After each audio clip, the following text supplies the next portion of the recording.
to Reading on the Rock.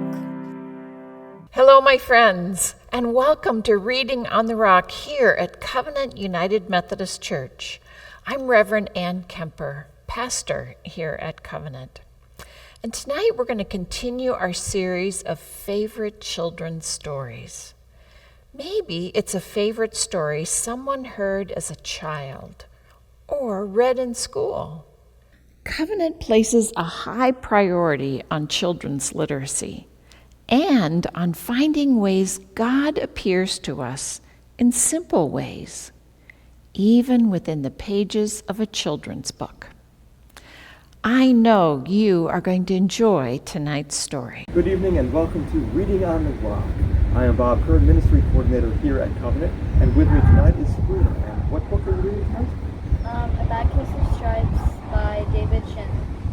And it's published by Scholastic. Camellia Cream loved lima beans, but she never ate them. All of her friends hated lima beans, and she wanted to fit in. Camellia was always worried about what other people thought of her. Today she was fretting about even more than usual. It was the first day of school, and she couldn't decide what to wear. There were so many people to impress.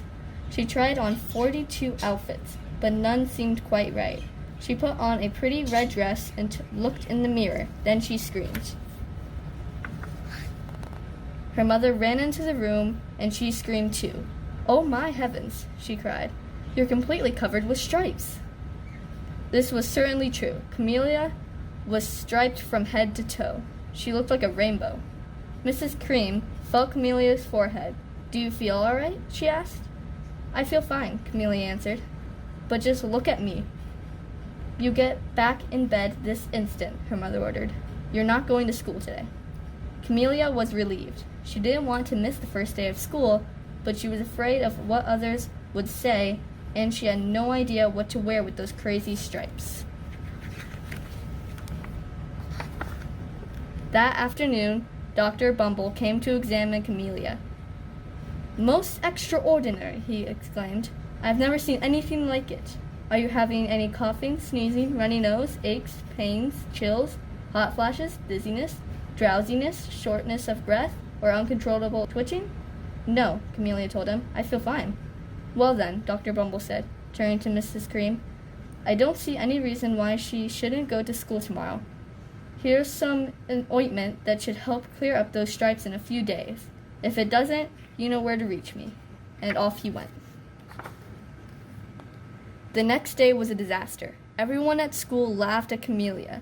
They called her Camellia Crayon, and Night of the Living Lollipop. She tried her best to act as if everything were normal, but when the class said the Pledge of Allegiance, her stripes turned red, white, and blue, and she broke out in stars. The other kids thought this was great. One yelled out, "Let's see some purple polka dots." Sure enough, Camellia turned all purple polka dotty.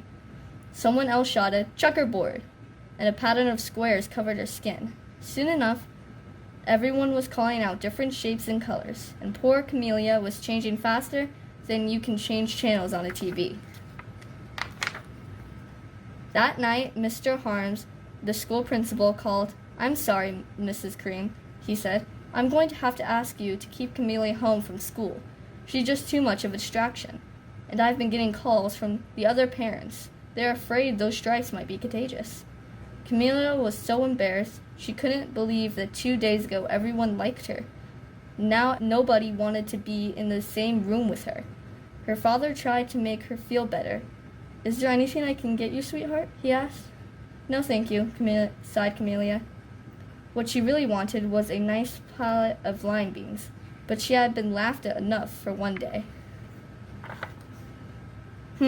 Well, yes, I see," Dr. Bumble mumbled when Mr. Cream phoned the next day. "I think I'd better bring in the specialist. We'll be right over." About an hour later, Dr. Bumble arrived with 4 people in lawn white coats. He introduced them to the Creams. "This is Dr. Grupp, Dr. Sponge, Dr. Cricket, and Dr. Young."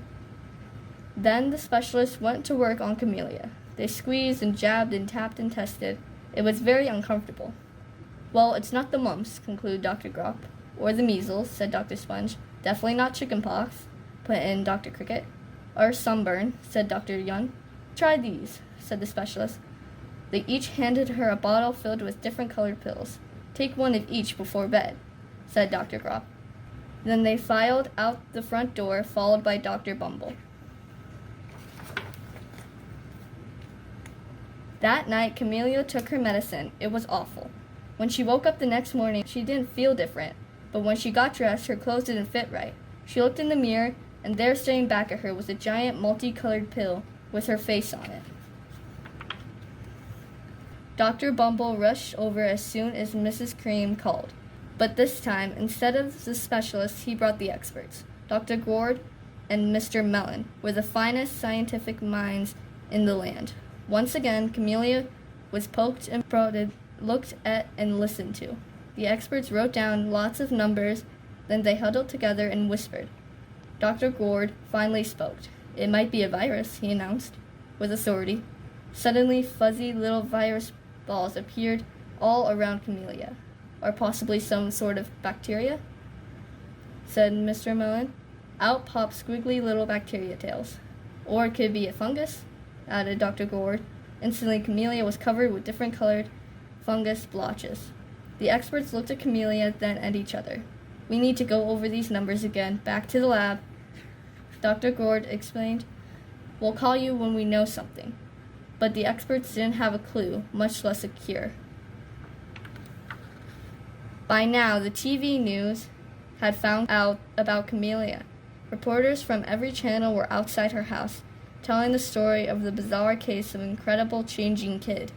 Soon, a huge crowd was camped out on the front lawn. The Creams were swamped with all kinds of remedies, from psychologists, allergists, herbalists, nutritionists, and an old medicine man, a guru, and even a veterinarian. Each so-called cure only added to poor Camelia's strange appearance until it was hard to even recognize her. She sprouted roots and berries and crystals and feathers and a very long, furry tail, but nothing worked. One day, a woman who called herself an environmental therapist claimed she could cure Camellia. Close your eyes, she said. Breathe deeply and become one with your room. I wish you hadn't said that, Camellia groaned. Slowly, she started to melt into the walls of her room. Her bed became her mouth, her nose was a dresser, and 2 paintings were her eyes. The therapist screamed and ran out from the house. What are we going to do? Cried Mrs. Cream. It just keeps getting worse and worse. She began to sob. At that moment, Mr. Cream heard a quiet little knock at the front door. He opened it, and there stood an old woman who was just as plump and sweet as a strawberry. Excuse me, she said brightly, but I think I can help. She went into Camelia's room and looked around. My goodness, she said with a shake of her head. What have we here is a bad case of stripes. One of the worst I've ever seen. She pulled a container of small green beans from her bag. Here, she said. These might do the trick. Are those magic beans? Asked Mrs. Cream. Oh my, no, replied the kind old woman. There's no such thing. These are just plain old lima beans. I'll bet you'd like some, wouldn't you? She asked Camellia. Camellia wanted a big, heaping plate full of lima beans, more than just about anything. But she was still afraid to admit it. Yuck, she said. No one likes lima beans, especially me. Oh dear, the old woman said, sadly. I guess I was wrong about you. She put the beans back in her bag and started towards the door. Camellia watched the old woman walk away. Those beans would taste so good, and being laughed at for eating them was nothing compared to what she'd been going through. She finally couldn't stand it. Wait, she cried. The truth is, I really love lima beans. I thought so, the old woman said with a smile. She took a handful of lima beans and popped them into Camelia's mouth. Said Camellia. Suddenly, the branches, feathers, and squiggly tails began to disappear. The whole room swirled around. Then it stopped. When it stopped, there stood Camellia, and everything was back to normal. I'm cured, she shouted. Yes, said the old woman. I knew the real you was in there somewhere. She patted Camellia on the head. Then she went outside and vanished into the crowd. Afterward, Camellia wasn't quite the same. Some of the kids at school said she was weird, but she didn't care a bit. She ate all the lima beans she wanted, and she never had even a touch of stripes again. So Sabrina, thanks for reading that story. Why do you like that so much? I really enjoyed it because as a kid I really thought that it was interesting, and the fact that the one thing she loved the most is what cured her, even though it was weird, just kind of showed something. And then she went through an awful lot. And then it turned out that something simple, something good for you, actually was good for her. That's amazing. I don't think I'll be eating lima beans anytime soon, but it's amazing that something so simple turned her world around. And so God is like that in terms of believing in God. You realize that you can be your own self, even though you are viewed differently by some people, or some people make fun of you. God will always love you no matter whether you have stripes or whatever is going on in your life. So I think that's a good message to be taken from the story. What do you think? I agree. Okay. That would be a very good message. Okay, very good. Thanks. That was wonderful. I love that story. I can see why it was someone's favorite children's story. Would you please pray with me? Storytelling God, thank you for the gift of good books and meaningful lessons. Help us to find you in the pages of our favorite stories. Amen. Thank you for joining us for Reading on the Rock. Good night.